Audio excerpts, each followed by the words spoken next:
Ladies and gentlemen, Renee Box Young, thank you so much for liking, subscribing, sharing, showing your support, tuning into the live sessions, commenting in the comment sections of the videos.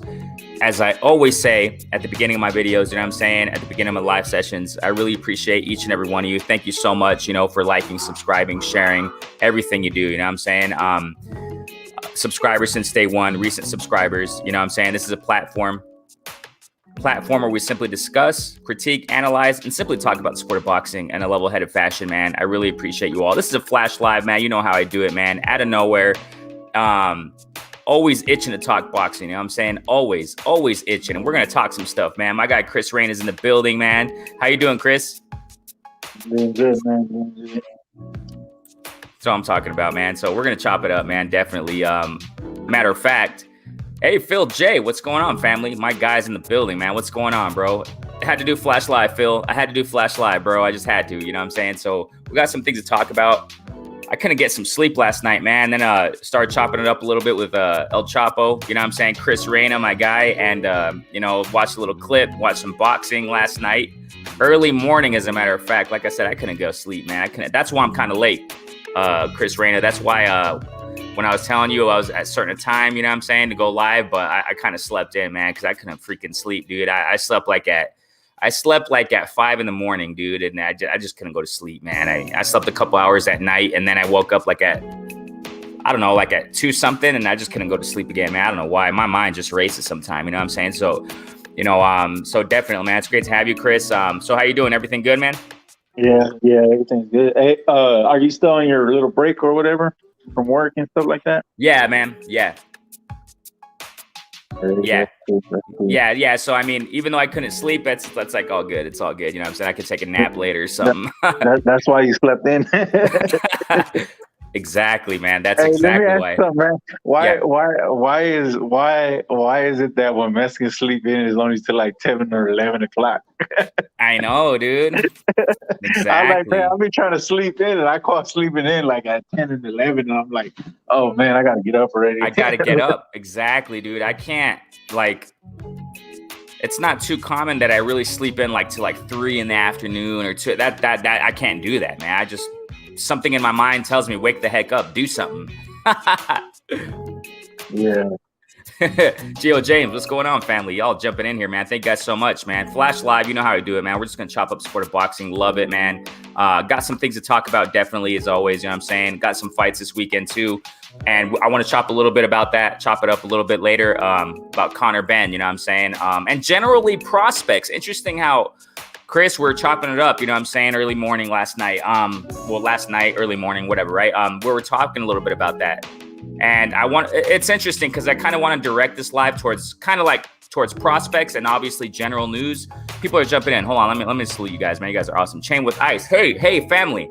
Boricua, thank you so much, bro. Thanks so much. Ricky E245. Thank you guys so much for jumping in. And I'm gonna announce it too at the end of this live session, man.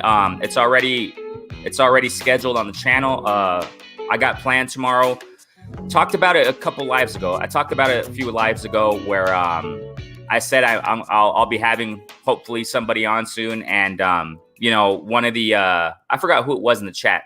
I kind of gave some clues, and he said, "Oh, is that Mighty Mouse you're talking about?" And I was like, "Yeah, man, you got me. It's Mighty Mouse." So hopefully, man, we're gonna have him tomorrow morning. It's gonna be freaking awesome, man. So I got a lot of things to talk. Ask him.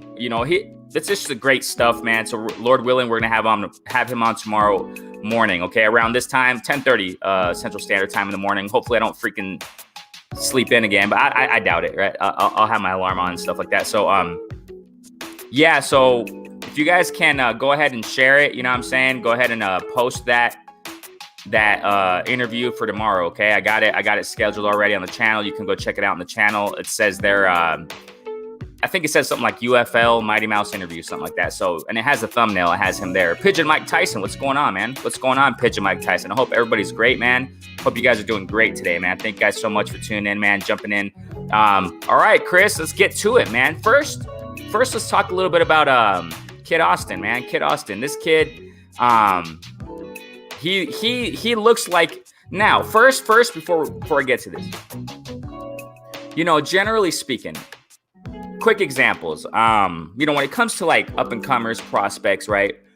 Sometimes people get kind of, I wouldn't say hyped up, but like, for example, me personally, I was and he's still, I mean, that's the thing, Chris. I think we talked about it recently, you know what I'm saying? I think we did, or, just with the community here when I go live, constantly talk about it, that a loss doesn't define a fighter. A couple losses doesn't define a fighter. I mean, you go back to history, historically speaking, everybody knows the legends had more than one loss, you know what I'm saying?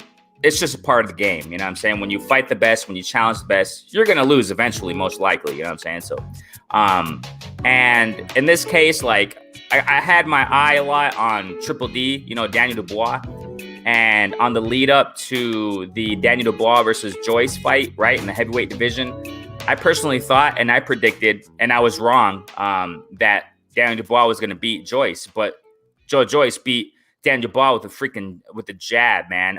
Same with Anthony Yarde. I've been seeing him on the come up, and it's interesting because they're all UK fighters, right?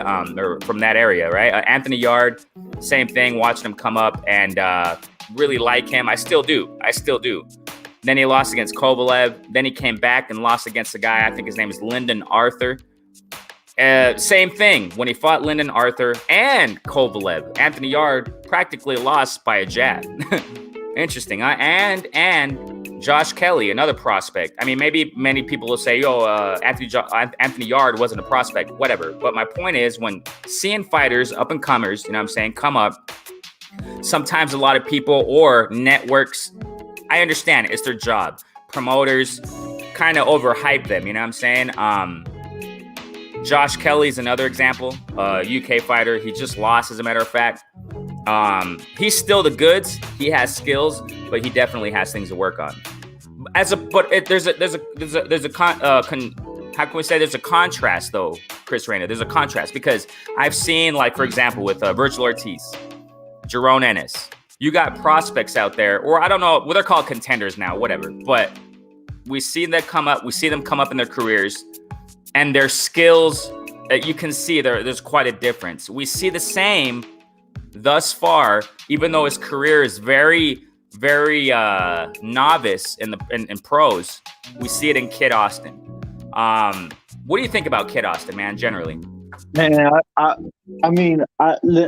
be honest. I learned about him through, all that stuff with him and Devin Haney or whatever, but I don't really pay attention to all that, man. Like, that's just kind of like, I don't know, to me, that's stupid talk. You know what I'm saying? It's dumb talk. I don't really care about all that. So the thing that I liked about him was kind of where he's coming from, man. Like, he's a student of the game. When I heard him in an interview talking about that he likes Willie Pep and he's watched Salvador Sanchez. So, like, he doesn't just watch, like a Sugar Ray like everybody else, that he's actually going in there and studying these fighters. And then on top of that, he's talking about, fighting every month, fighting at least once every month, for at least like the beginning of his career and stuff like that, or at least he really wants to do it like throughout his whole career. So, I mean, that's something different. Like, he's not trying to be like everybody else. And on top of that, he's a third generation boxer. So, I mean, he's got the goods, but like the difference between like Anthony Yarde and Daniel Dubois and them, like, the difference is, man, is their amateur background. Like, those dudes didn't have too much of an amateur background, but you see like a lot of these other dudes that, like Devin Haney, like Kid Austin, Virgil Ortiz, like, these guys have put in the work, and they went through, the amateurs, like, fighting since they were young, and you can tell the difference between, amateur that's been in there a while. Not necessarily it always like translate into the pros, but you can at least see the skill wise. They understand defense. They understand how to throw punches. They have crisp punches. They're not necessarily like straight looping around and like that. That's another thing, we mentioned, and we'll get into it later, about Conor Benn. It's kind of the same way, but you can tell the difference. That's why, like, it was so easy for Joe Joyce to get through that fight, because Daniel Dubois not so much of a great amateur. You know what I'm saying? So that's kind of where where like they own their skills and they become like it's basically repetition. Practice makes perfect, stuff like that. And that's a lot of why the amateurs does matter for a lot of these guys. And I mean, you might have an outlier here and there, but most of the time that's where they put in that work and they learn to box, and they see different styles, not just necessarily a style that's made in that country and stuff like that, but they see everything. Well, my bad. Yeah, that's facts, man. That's facts. And that's a pretty good breakdown, man, on what you're saying. I mean, I think that's where the distinction is. You know what I'm saying? I definitely. Speaking of that, I didn't know.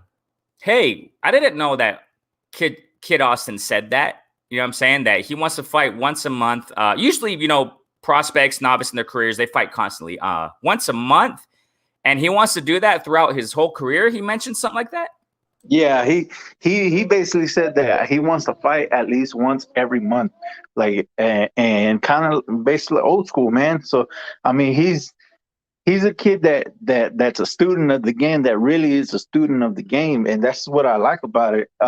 He's got skills, man. You can tell by the way he boxes, or he basically keeps his range. And I seen him hurt a guy in one of his fights, and he like hurt him real good. But like, instead of just like jumping in and trying to take him out already, like he just kind of like he tried to throw another punch to see if he can get him. He missed, so he kind of like sat back, like the dude's He's not all the way. patient. Yeah. Yeah, he was patient with it, and then he took his time. And once he saw an opening, that's when he started jumping on him again, and he got him. And he got the knockout. But like, I mean, and then in one of his fights, he knocked the guy out with a body shot. It was a nice, kind of like the Ryan Garcia, but except he didn't jump. He kind of stayed in his feet and got a knockout to the body. And it was nice, man. It's like a lot of these fighters nowadays are just headhunting. And then when they get their fight hurt, they try to jump on them all the way. And that's when they tire themselves out and they don't get the knockout there. He just kind of sat back, stayed patient, and then made his move, So he shows that he's a student of the game, man. And plus, he's actually from my hometown, from Austin, and so that's another reason why I kind of like him. So we're kind of we're from the same city and stuff like that. So I'm a big fan already of him, man. But yeah, the things that really sold me was the Willie Pep type of things he was saying, and the fighting it once every month. And I don't necessarily remember. I didn't hear too good when he said that. I know he like was talking to Freeway Rick Ross about being under his table or something like that. But basically, he said that he wants to fight every month.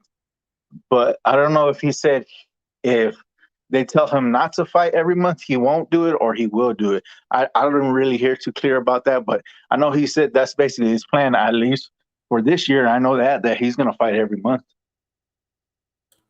I mean, check this out. Interesting that you mentioned that, and that Kid Austin's talking about that. I kind of want to connect that to, real quick, right, while we're talking about it, the activity of fighters, right?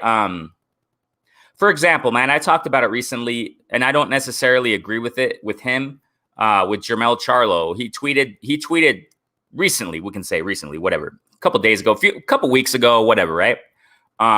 He talked about, this is something, Chris, that, we know that fighters are tuning in. We know that fighters tune in to platforms, to boxing community platforms. You know what I'm saying? For example, quick example, man. My platform isn't big. It's growing thanks to the community. I constantly thank the community. It's been growing incrementally, you know what I'm saying? Brick by brick, stone by stone. And I've had, Teofimo Sr. tune into this channel, comment on what I have to say about certain things.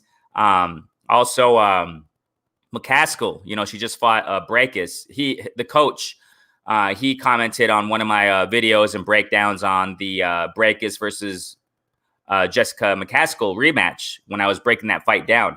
And he commented, as a matter of fact, McCaskill's coach, he gave me the game plan. He broke it down there in the comment section. And this was before the fight, the rematch. And it exactly played out as they planned it. It's interesting, man. He gave the game plan right there. He broke it down. And, that's one of the, I guess, taboos of a fighter or team, right? That they shouldn't release their game plan out there in the public. But But he did, man. He just straight up, boom, this is what we're going to do. Boom. We're not going to give her time to think. It's right there in the comment section in my video of the breakdown of that fight. But fighters and, you know, coaches, what have you, they tune in, man. They tune into platforms. And I'm saying this because Jermell Charlo recently came out and said, and I love him, man. He's a freaking awesome fighter. You know, 154, that dude is reigning. I mean, I love him. I love him. He's one of the few that are really going out there and taking the top guys out. You know what I'm saying? But I kind of disagree with that. What he said recently, that he said something along the lines of fight 3 times a year. People are saying, he said something like this. People are saying that we should fight 3 times a year. Do you know what it is? Do you know what it takes to fight 3 times a year? Do you know what camp is like? And he was kind of saying that and implying and giving an answer to like 3 times a year is too much. Okay. So that was his like response to people who say that fighters should fight more than once a freaking year. You know what I'm saying? Fighters should fight more than even twice a year. I personally think with all these fighters, man, most of them at least, 3 times a year is nice. It would be great. And I think it would bring back more attraction to the sport of boxing. We were talking about it recently, Chris Reyna, where, you know what I'm saying? All this UFC crossing over to pro boxing, you know what I'm saying? All these old timers, these old legends, you know what I'm saying? That's not necessarily that like they're old, generally speaking. I'm not saying that they're old. For example, Mike Tyson, he's in shape. It all depends. When it comes to age and calling somebody like he's old, it depends on their shape. It depends on, you know, their mental well-being. It depends on, you know what I'm saying, their health, where you can determine someone's like really old or out there, you know what I'm saying?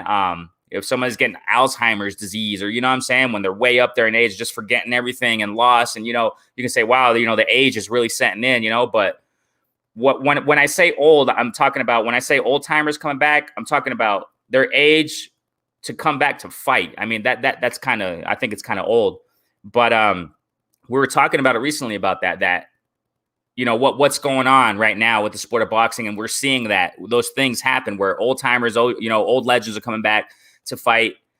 And I think that if fighters get back to that, I think that if fighters, like, you know, I know he's a prospect. I mean, he's just starting in his pro career. I think that if more fighters came with that mentality, fighting more often, I think the sport of boxing would really catapult more, you know, than the state it's in right now. Do you think that, Chris? Do you think that what Jermell Charlo is talking about, 3 times a year, is too much for a fighter? Well, see, I'm like, take his case for instance, right? That guy, he's walking around at 180, 175, you know? Exactly. He's a big dude. He's a big guy. He's 6'1", 6 foot, something like that. And then nowadays, we're not like, people don't give these fighters no tune-ups. Like, I mean, no offense, but like look, take Canelo for instance. He just fought Yildirim, right? Back then, we used to let these fighters have a tune-up, an easy fight. You know what I'm saying? In between big fights. That's true. And we don't want to give them that no more. So, you know, then we expect them, okay, well, you need to drop 30 pounds, but you need to fight this top guy. You need to fight this dude who's on his game. You know what I'm saying? So that's I can hear, I know what he's saying by that. Like, it's hard, man. They have to cut 30 pounds, but that's kind of the way boxing is. You know, it's not like back then where fighters come in and they're at their natural weight, you know, and they're fighting at that, you know, that weight limit, you know, like instead of like having to cut weight all the time, like when they fight back then, they were just coming in, you know, they weigh 160 pounds. They weigh 160 pounds and they're going to fight in the 160-pound division, you know, because there's no rest in between. And like if he looks basically like the size he's fighting at, you can basically tell. And then on top of that, it's kind of, you know, not every fighter is a professional fighter. Like, they don't.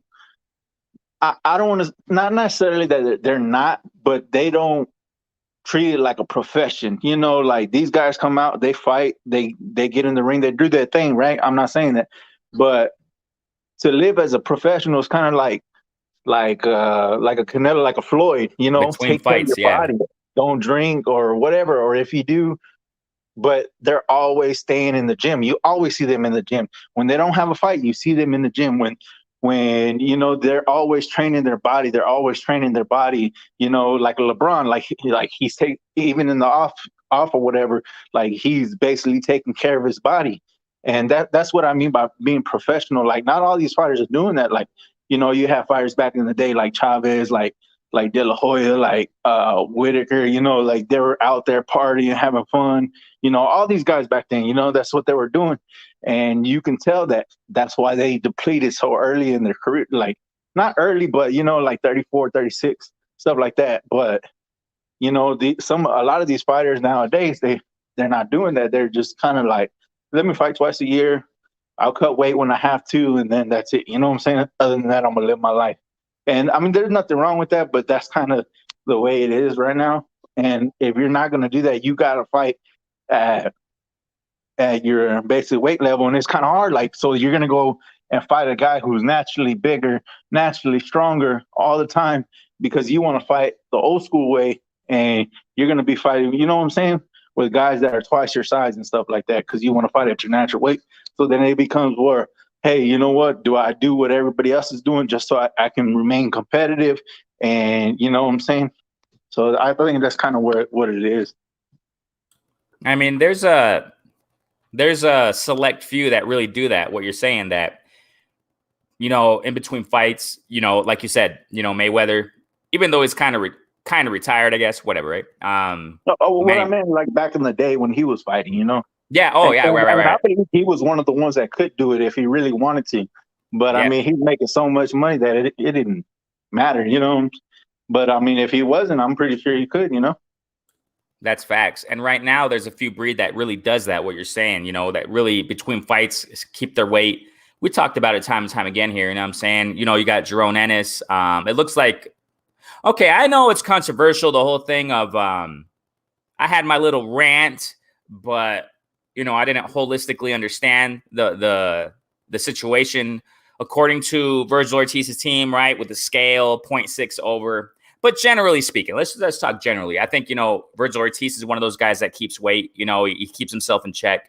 So you got fighter Bud Crawford, you know what I'm saying? I mean, you got fighters out there, Devin Haney. There's a select few that really do that, you know what I'm saying? Keep their weight in check between fights. Even Ryan Garcia. I mean, I know a lot of people, want to talk about this and that, and I've done it too, concerning social media, blah, blah, blah. Concerning misguiding the public in certain aspects. I get it. But when it comes to discipline, like what you're saying, Chris, there's a select few that really do that. And those that really do that, I mean, they can fight more constantly. You know what I'm saying? They can be a little bit more active, definitely, when it comes to sport. Caleb Plant's another one. He's always in check, man. That guy's always, in shape, always in check when it comes to, how they live between fights. So Kid Austin, man, what you were saying a moment ago, that he's one of those, throwback, mentalities. You know what I'm saying? He's a student of the game. He's from Texas, right? Austin, Texas, right? Yeah, he's from here, from Austin, Texas. And real quick though, like I'm not saying, oh, he's gonna be the greatest fighter ever, right.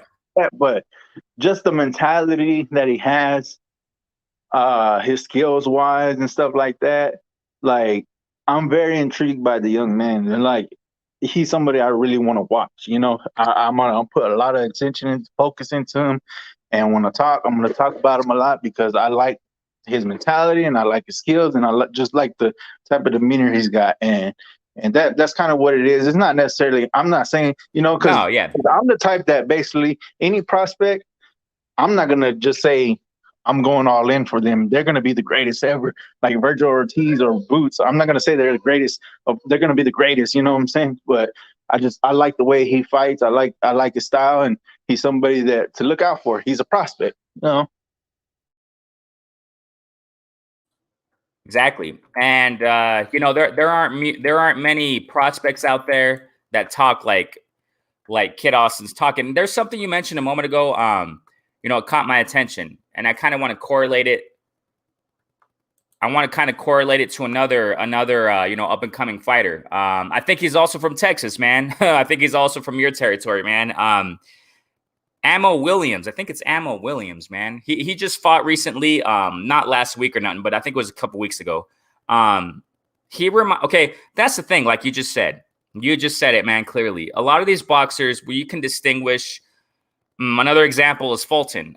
Fulton, who fought Angelo Leo. He fought Angelo Leo. I think it was like 122 pounds, something like that. Fulton, Stephen Fulton, I think his name is. Yeah.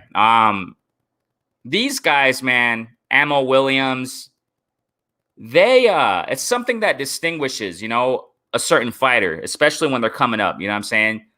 You can tell that a fighter who just headhunts, they're quite limited in their game, you know what I'm saying, in their craft.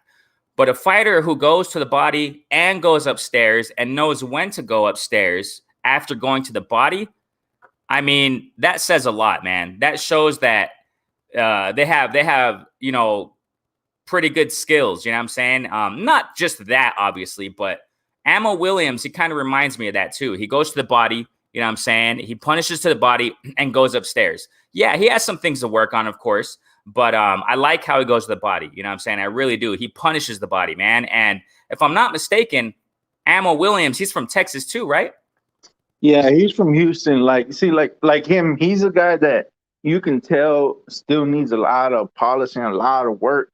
But the thing, he looks like the young man that listens, He looks like he listens, and he's probably got a pretty good damn trainer, That's another thing. The trainer and the boxer, is the boxer going to listen to the trainer? And I feel like he does, because he does a lot of the right things that you're supposed to do, and it seems like he's just taking it all in and applies it. You can tell that, like, not every fighter applies it and stuff like that.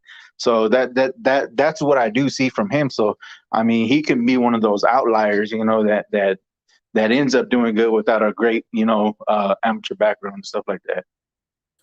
Yeah, definitely. So I'm gonna definitely keep my eye on. Is there any fight dates for Kid Austin's next fight? No, I think he just fought this past weekend. So yeah, he just fought. Yeah, till May. Yeah. Right on. Awesome, man. So speaking of this, Arrow, hey, let me just salute who's jumping in, man. The families jumping in. Geo James, man, what's up again, man? Phil, let me just go here to chat, man. Geo James, Phil J, my guys, man. Thanks so much for jumping in. Chain with Ice, what's going on, bro? Boricua Zionist Nation, you know what I'm saying? Ricky, E245, Pigeon Mike Tyson, thank you guys so much for jumping. Black Star Sports TV, too. Number 2, because his first channel, there were some issues there. So this is his second channel. Y'all go subscribe there, man, to Black Star Sports TV. Family right there, man. Main man also, man, I love it. I just love tuning into your channels, man. I always grow off of, real folk who talk about the sport of boxing in a mature fashion, you know what I'm saying? In an unbiased manner. I definitely appreciate it, man. Main man right there. Go subscribe to him. B Mega Star, what's going on, family? Thanks so much for jumping in. My guy, man. Thank you guys so much. Also, Reggie Owens, what's going on? Subscribe to Boxing Conversations with Reggie Owens, my guy right there too, man. Awesome stuff right there. Arrowed, 83 buck sale. Also, go subscribe to him. We got family in the building. We got content makers also in the building, man. Thank you guys so much for jumping in, man. The OG, Bruce goes. Just got your first vaccination. That's great, bro. I hope there aren't any major big side effects that you're feeling or anything like that. I really don't know too much about the vaccines right now, but you know what I'm saying? I haven't taken mine or anything, so I don't know if, lots of stories going around there, but I hope you're doing good, Bruce. I hope you're doing good, man. I hope you don't feel any, hard side effects there, man. Thanks so much for jumping in, Bruce. You know what I'm saying? Thank you so much, man. Bruce, yeah, y'all salute each other. Awesome stuff. We got the historian, Kurt. What's going on, Kurt? Hey, I sent you a link if you can, bro. You know how I do it, Kurt. Every time I go live, I just send you one just in case. You know what I'm saying? I know you're busy. So, Kurt, thanks so much. The historians in the building, man. You are awesome, man. Thanks so much, man. Love it. We also got TP Rocka. What's going on, fam? What's going on? DP Rock is in the building. You guys are awesome. Thank you guys so much for jumping in. D Ray, what's good, family? What is good, D Ray? Hey, you guys are awesome. We're just chopping up a little bit about prospects. Then we're going to continue talking about other things. You know what I'm saying? So concerning this, Chris Reyna, concerning this, we got, I guess we can call him a prospect, whatever, right? I think he has like 17 fights approximately, something like that. 17. He's undefeated. UK fighter, Conor Benn.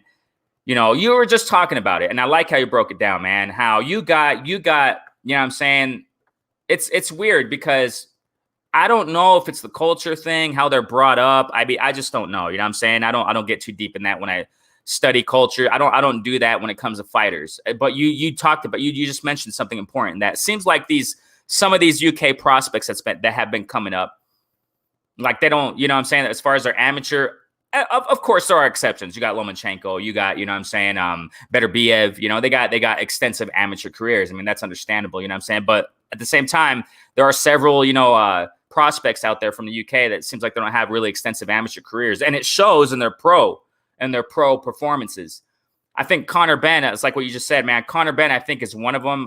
Conor Benn, man, it seems like I don't know, man. It's just I try not to use the word light. I try not to use it lightly, the term hyping somebody up, hyping a fighter up. But it seems like that's kind of happening, you know. And like I said, I understand. Promotional companies do it. It's their job. It's their freaking job to do that. You know what I'm saying? Networks, hyping fantasy fights up. I mean, we've seen it. This is a quick example, Chris. I like to connect the dots a lot. You know what I'm saying? That's how we understand things more in a holistic fashion. You know, like, for example, this is a recent example. When Bud Crawford beat Kell Brook, right?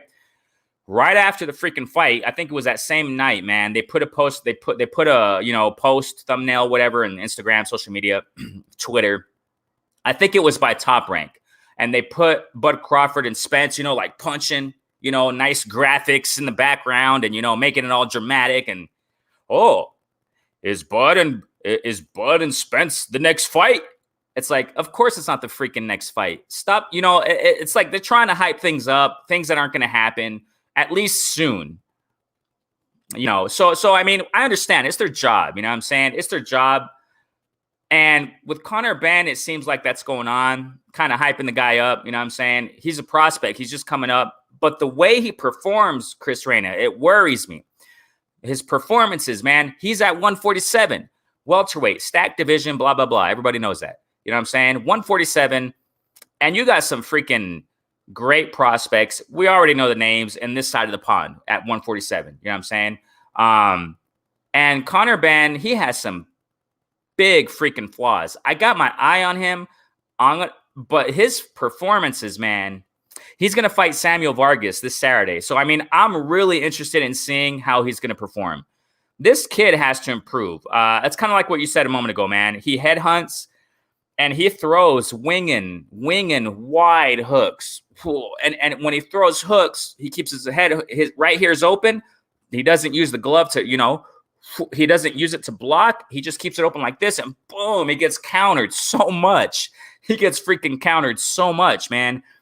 And it's like, I don't know, man. And he's going to fight Samuel Vargas. How do you think that fight will play out this Saturday, man?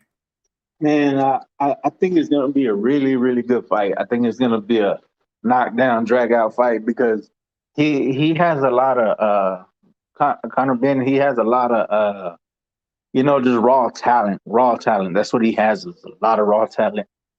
He's very strong. He's quick. He's very agile, athletic.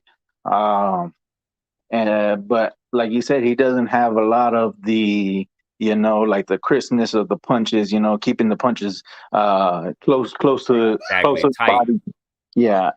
He doesn't have really great head movement. He doesn't have a good defense. But Samuel Vargas is a tough dude and he's a veteran. He's been in there with a lot of the good fighters, a lot of great fighters. I think Conor Benn can win, but I don't think he stops him. I think it's a 12 round fight, and I think just based off of raw talent, he could beat him. Because I don't think Samuel Vargas is fast enough, and I think Conor Benn will put a lot of pressure on him. And I think we do see Conor Benn, just not have such a great performance, but he's gonna win. I do. I feel like he'll win the fight. But I mean, as far as the way he fights, he's not a great fighter yet. He's got a lot of raw talent. He needs a lot of work. I think he only has, if I'm not mistaken, it's like between 5 and 20 amateur fights. That's all he has. Wow. Have a big pedigree, but the thing is, he comes from his dad. His dad is a former world champion. Yep. I think, and his dad was a really good fighter. He's one of the UK's highly elevated fighters out there, and his dad Maybe he can teach him some things. I don't know, relationship wise or whatever it is. But I mean, he's got a boxing, background with his father and stuff like that. So hopefully, I mean, he can become something. But as far as right now, he needs a lot of work, man. A lot of work. Kind of reminded me of what you just mentioned about his dad. We see another UK fighter, not a prospect, obviously, but another UK fighter, Chris Eubank Jr., you know what I'm saying? Same thing with his dad, you know what I'm saying? Chris Eubank Jr., I think he's quite skilled, you know what I'm saying? I like him. Do you see anything? I don't know the word, how to find it, but do you think Chris Eubank Jr. is going to do something more in his career, man? It seems like I've been rocking with Chris Bank Jr. for a minute, man. I've constantly mentioned him, but lately it's like, I don't know what's going on with this guy. Again, same problem, super long layoffs. You know what I'm saying? I think his last fight was Korobov. That was a long time ago, man. That was a freaking long time ago. Fought Korobov. Korobov dislocated his shoulder, if I'm not mistaken. The fight was called off, whatever. I think it was round 3 or something. And now he's coming back to fight, but it's not against Charlo. There were rumors, according to ESPN Knockout. I made a video about it. I have the source there, the link, whatever, receipts, blah, blah, blah, right? The proof. ESPN Knockouts talked about there's rumors that Chris Eubank Jr. might fight Charlo. You know what I'm saying? 160, if I'm not mistaken. Yeah, Jamal. That didn't go through. And, Chris Eubank Jr. for years called out Canelo. That didn't go through. I don't know about Chris Eubank Jr. anymore. Do you think something special will come out in his career? Nah, I think he is what he is. I think he's a decent fighter.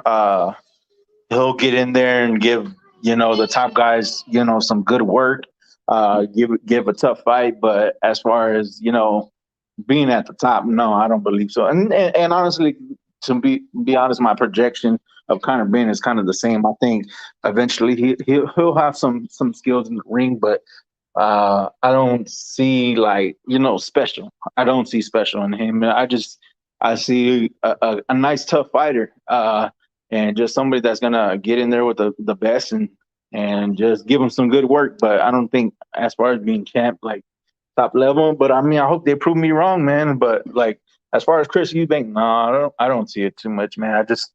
I think he'll give the good guy some work. And that's basically what I think he is. But I mean, he's a tough dude, man. He's a tough dude, hard knock dude. He don't go in and play around. He don't run anything like that. So I mean he'll have a decent career. He has a career in boxing, is what I'm trying to say. I guess he'll be there like the gateway guy. That's what he's gonna be. Kind of like a Josecito Lopez, kind of, right? Kind of reminds me of that. Yeah, exactly. Like a Josecito, like a Jesse Vargas, stuff like that. I agree, man. I mean, that's what that's one of the reasons why, so I can give a more appropriate assessment and at least with me, I need more from this guy. I need to see him, how he performs against Samuel Vargas. If he continues with that, like we were talking about a moment ago, open shots, not tight, you know what I'm saying? Not keeping his gloves up. When he throws the freaking jab, I mean, it's so basic. He does this and he keeps it and boom.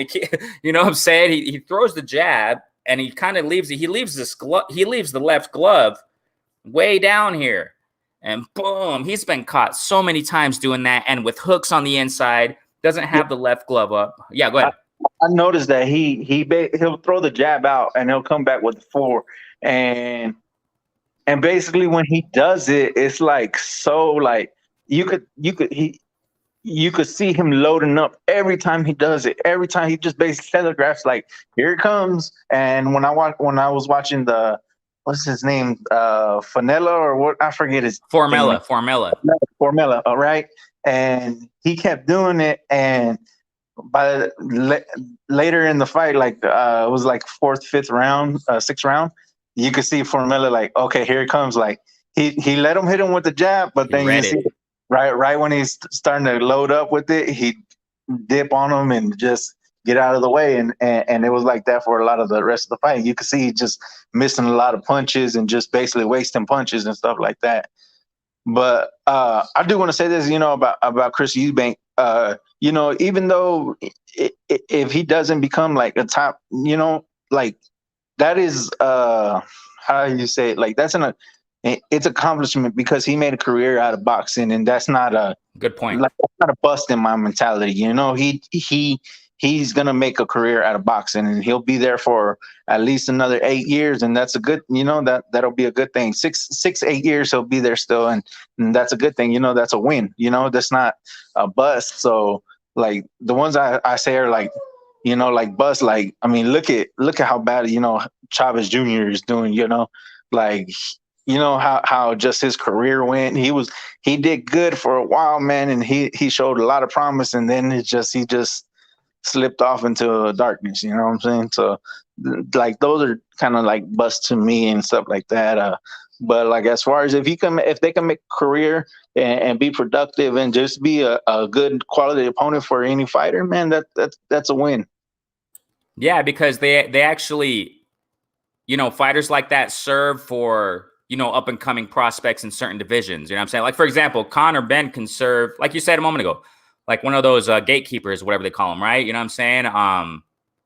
That can serve for others in the division that are coming up. For example, in the future, well, I don't know, man. You know what I'm saying? Conor Benn kind of too early to think about that. It was just an example. Like maybe, you know, in the future, some up and comer in the welterweight division. You know what I'm saying? I can't think of really up and comers right now. Well, Virgil Ortiz, but then again, I think Virgil Ortiz would beat him. You know what I'm saying? So yeah, I mean, they would serve for that.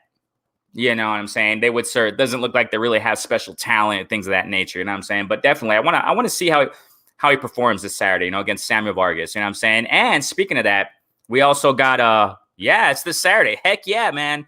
And I don't think we talked about it. I don't think we broke it down in our last live when you were on, man. Hey, thank you guys for jumping in, man. Sorry, man, I didn't check. Yeah, PGH, what's going on, family? Bruce goes, man. Yeah. So you're feeling better because of the shot. Awesome, man. Awesome stuff, bro. So thank you guys for jumping up in here, man. So yeah, we got. I don't think we broke it down, Chris. You know, Jerome Ennis, man. I gotta get. You know, that's what I'm saying, Chris. You know, some people. I understand it. We want to see the best fights out there. We want to see the best versus best. Blah blah blah. But at the same time, I'm enjoying the sport because we're seeing great fights. We're seeing these up-and-comers, prospect contenders, whatever. We've been seeing it for a minute, Chris. I've been saying it time and time again. You know what I'm saying? I'm enjoying this aspect of the sport of boxing where, you know, we're going to see Jerome Ennis versus Lippietz. We're going to see, you know, Conor versus Vargas. You know what I'm saying? We saw Ryan versus Campbell. WBC is ordering. It looks like it's getting closer to it. Unfortunately, there's no venue and things of that nature. Supposedly, Ryan Garcia signed the contract to fight in his next fight, but it's not mentioned that it's really Fortuna yet. I don't think it's too official yet, but it looks like it's getting warmer. It's getting hotter concerning that. You know what I'm saying? So we're seeing Virgil Ortiz, Hooker, et cetera, man. I mean, we're seeing decent fights. Herring versus Frampton. I mean, the list goes on and on, man. I can go on, but, you know, I think it's great to see this. Jerome Ennis is another one. So, how do you think that fight's going to play out, man? Jerome Ennis versus Lippietz, man. I see Ennis winning the fight. I haven't really thought about what, you know, as far as breaking down the fight. But I do believe that Ennis would win. Lipinets is not the same Lipinets he was before, but I do believe he can give Ennis some problems, and we'll basically see who Ennis really is. What is he really about? I think Lipinets his best opportunity would be to probably try to get Ennis against the ropes and work him like that. And I think that's basically his best opportunity to win. But I mean, as long as Ennis keeps it in the middle of the ring, I mean, he's going to have a field day with Lipinets, and it's possible he could do it. Like, it's very possible that he could do it. I just don't think Lipinets isn't as good as he was, so it's not going to be too much of a difficulty, but it'll be a good measuring stick for Ennis, and it'll be kind of like, oh, he's gonna get hit, so it's gonna be like, okay, you know what? He took that shot. He's good. You know, he'll be all right. He'll be all right for the for the pros.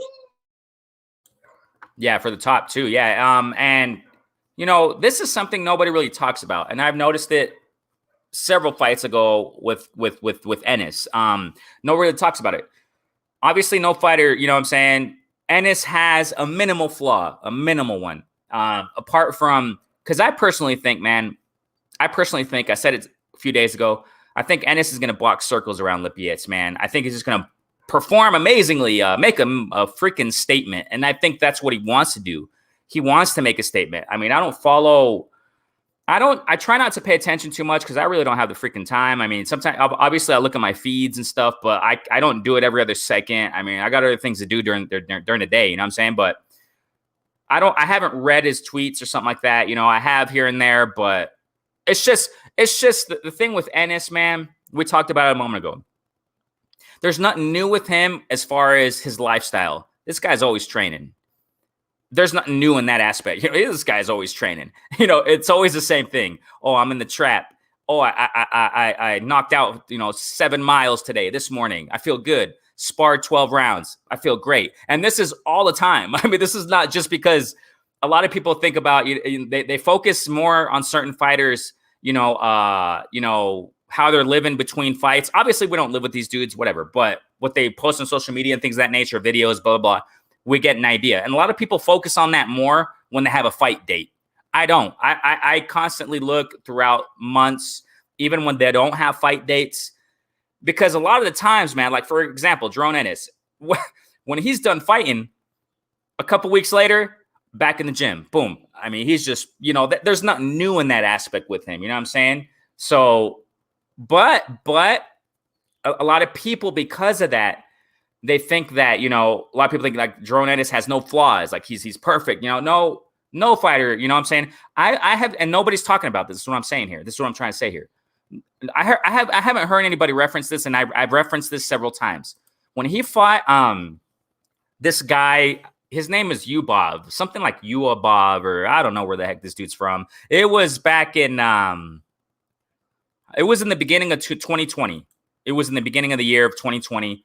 That was just a couple fights ago. We're not talking about, when he just started. No, it was a couple fights ago. I've detected this from Ennis. You just said something very interesting, Chris. Lipetz can give Ennis a test in the aspect of against the ropes. Because when you go back to Ennis versus this guy, Uabov, I don't know where he's from. He's from around man, I'm horrible with countries and geography, but he's around like the Ukraine areas. I don't know, something like that. But when he fought him, this guy was an inside fighter. He would go in and, just kind of like a Joe Smith, kind of like a Porter, kind of like Joe Smith, Porter, McCaskill, kind of like that. Pressuring you, going on the inside, throwing blows, man. And Ennis was getting caught quite a bit. And I wouldn't say he was phased in some shots, but he would get hit clean, dude. Boom, right in the jaw. And he would and get out of the way. But sometimes he would stay on the ropes and just get hit. And in that fight in particular, I was thinking, Ennis, what are you doing, man? Don't do that. You're getting caught, bro. Those who are jumping in, and thank you guys so much for jumping in. So you guys jumping in, man. We're talking about Jaron Ennis and, breaking it down a little bit. That's just a minimal flaw I have seen on Jaron Ennis. Now, in his fights afterwards, his fighters really wouldn't take him to the ropes, But this guy, Uabov, that he fought a couple fights ago, back in 2020, the beginning of 2020, he was giving him those problems, this opponent. His name's, let me check it up, man. We'll look it up real quick. I got it here, man. His name is Man, okay, I butcher names, whatever. I'm horrible at it. I've said it time and time again. People know about that. Bakhtiar Ubov, something like that. Bakhtiar Ubov. This guy gave Ennis some problems to a certain extent.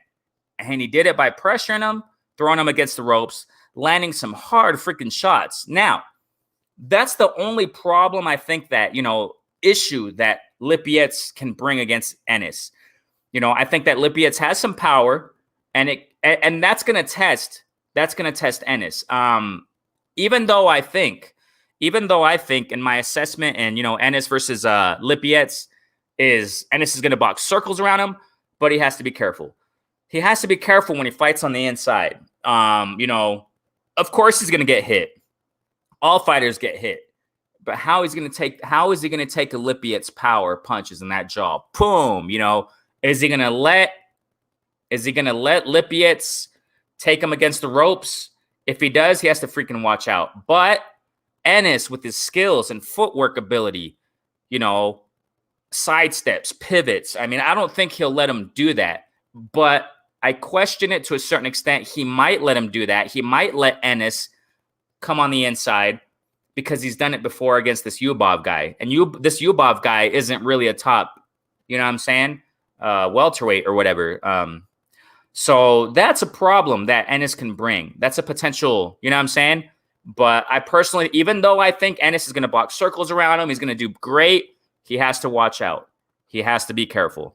Mm-hmm. And talking about that, so the reason why I referenced it is because in the amateurs, he fought.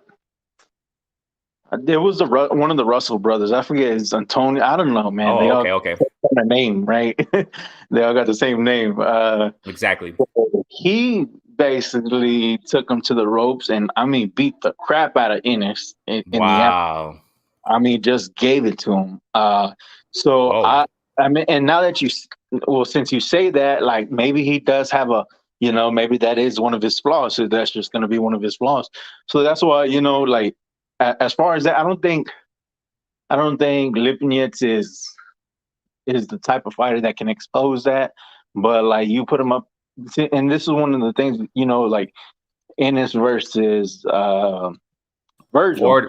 A bunch of people say that fight. They're referencing that fight because just be Hooker, and everybody wants to compare the two. It wouldn't be an easy fight for Ennis. Virgil could very well win that one. He's got a great amateur record too. He's Golden Gloves and stuff like this and that. So if he gets, and he's the type that can get him against the ropes. He's strong enough. He's athletic enough. He's a new day Mexican fighter. They're a little bit more agile and more athletic than the other ones, so he's got power and pop, and it wouldn't be such an easy fight. But I guess is a trend of something that he's not so well with, dealing with the pressure against the ropes and stuff like that. Yeah, and it's interesting you talk. I didn't even know that. I had no idea, man. And you see how it connects. Those are two evidences, I guess we can say, right? Where we see Ennis has a flaw. He has a flaw, and I really do hope he improves on that, because you go higher in the rankings or whatever you call it, right? When it comes to the welterweight division. Yeah, like you said, Porter, but just imagine Earl, man. Earl's a walk you down, beat you down, So that's true. that's you see, that's why, and that's why I got to see Ennis this Saturday. Everybody does. The whole box community is freaking excited about it. I am. I love it. I love it. I said it last week or whatever in my last live. I said I can't wait till, I think it was on Monday or something. I don't know. I said I can't wait till Saturday to see Ennis fight. But then again, I was all, well, I can wait because it's my vacation. I don't want to go too fast. That's my last week of vacation, man. I want it to go slow. I want to get bored. Hey, since people are jumping in, man, thank you guys so much. You guys are chatting away. D Hodges, I see you, fam. What's going on, bro? What's going on, man? Yeah.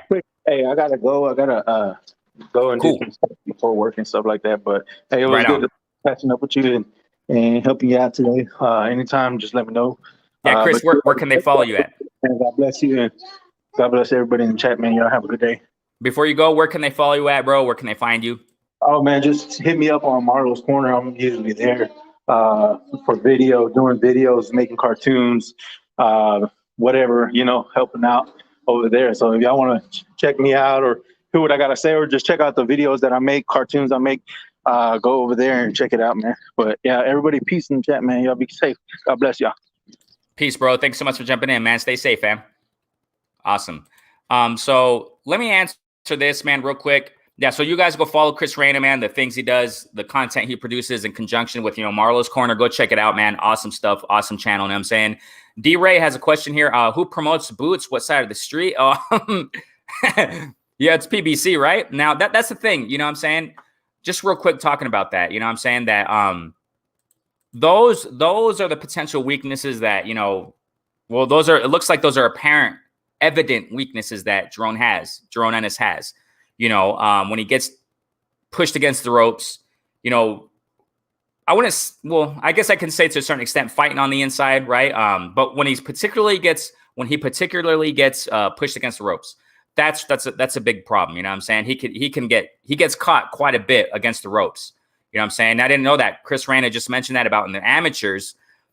He was getting rocked by Russell, right? One of Gary Russell's brothers, right? Getting rocked against the ropes. And the fight I just mentioned a couple fights ago, that was recent. I mean, not too recent, but, a couple fights ago, Ennis was getting caught a lot against the ropes, against that Uabov guy that I just talked about. So, we'll see, man. I definitely want to see how he does this Saturday, man. Definitely, man. So I thank you guys so much. Now, let me remind you guys right now while people are jumping in, man. Tomorrow, man, tune in.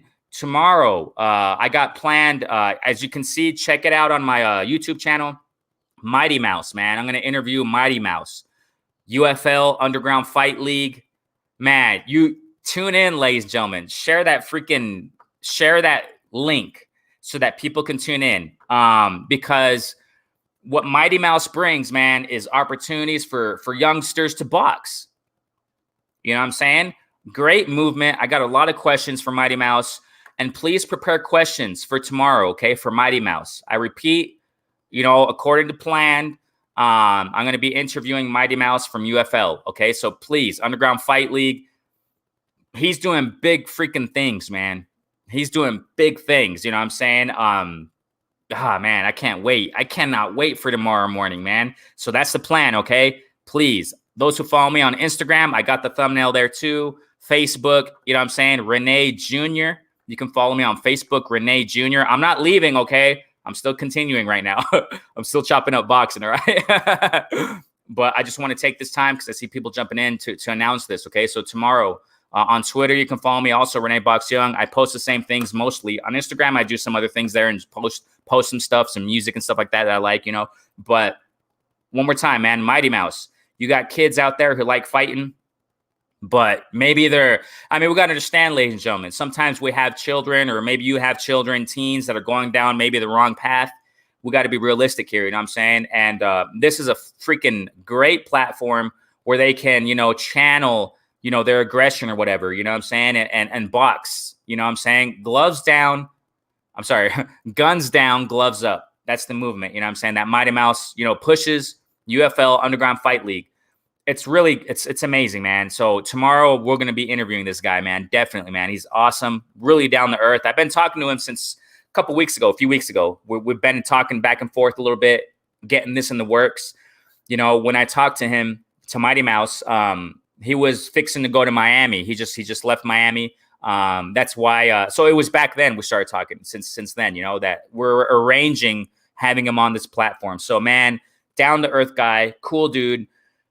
I repeat, share this freaking interview for tomorrow. This it's on YouTube, okay? As you guys know, when you schedule a live session, I scheduled it. It's there on YouTube on my channel. Go ahead and copy the link, paste it to your social media, paste it, spread the word to your to teenagers, kids, if you know any, great movement, man. Great movement. So yeah, hey, thanks so much. Chen Smokes in the building. D Hodges, you guys are awesome, man. So thank you guys so much for jumping in here. So we're talking about, Jerome Ennis. We're talking about Conor Benn. You know what I'm saying? Conor Benn is a prospect from the UK. You know what I'm saying? I think, yeah, Boots is coming. Boots is coming. I just want to see. I just want to see how he performs against Lipinets. If Lipinets is gonna Lipinets, however you pronounce that name, you know what I'm saying? If Lipinets is gonna take him to the corner or to the ropes, how is Ennis gonna respond to that? That's the question I have in my mind. That's the only real question I have, because when you talk about freaking stamina, Boots, he's amazing. When you talk about footwork, Boots is amazing. When you talk about pivoting, Boots is amazing. Sidestepping, Boots is amazing. I mean, just jab, etc., etc. Hooks, uppercuts on the inside, pop, uppercuts on the inside. He knocked one of his previous opponents out like that. If I'm not mistaken, beautiful freaking uppercut on the inside. My gosh, Boots I love him, However, I want to see how he performs against Lipetz. If Lipetz takes him to the ropes, cuts off the ring, and pressures him, that's what Lipetz. I want to see Ennis if he has improved in that. You know what I'm saying? If he has improved in those aspects. So definitely, man, I really want to see this. Box fans, what's going on, bro? What's going on, family? So I repeat for those who are just jumping in, Mighty Mouse is planned to come on this platform tomorrow. Founder of UFL Underground Fight League. Please share this, man. It's going to be great stuff. And what I was saying a moment ago, prepare questions. If anybody has questions, concerning, that UFL Underground Fight League, I got so much to talk about with this guy, man. Oh my gosh, can't wait. So yeah, go ahead and share that link. I got it scheduled for tomorrow. So yeah, definitely, man. Definitely. So yeah, we got that fight this weekend, man. Also, if I'm not mistaken, we got Joe Smith. I think Joe Smith is fighting this Saturday against Vlaslav. I mean, that's nice too. I want to see that fight too. We got so many fights going on. You know what I'm saying? So Joe Smith versus Vaslov or something like that. He's also fighting Joe Smith. So, I mean, good stuff right there, man. He took out Eleider Alvarez. I mean, that was a great fight, man. Joe Smith freaking knocked out Eleider Alvarez to the extent. Remember, Eleider Alvarez beat Kovalev. I think it was a couple years ago. Yeah, he beat him. He knocked him out in the first fight. And then they had a rematch. Kovalev came and beat him. You know what I'm saying? Eleider Alvarez, it seemed like he's just been going downhill, unfortunately. Joe Smith knocked him out of the freaking ropes, man, when he fought him. So Joe Smith, man, I mean, I really want to see him fight this Saturday, man. I think it is this Saturday. So we got a lot of fights, man. We got a lot of freaking fights, man. Real quick, y'all saluting each other. Awesome, man. So, yeah. So Fortuna, okay, let me get to this real quick, man. I talked about it before, but Fortuna versus Ryan Garcia, man. I'm still iffy about this, man. Like I said, I took it with a grain of salt ever since it was ordered by the WBC.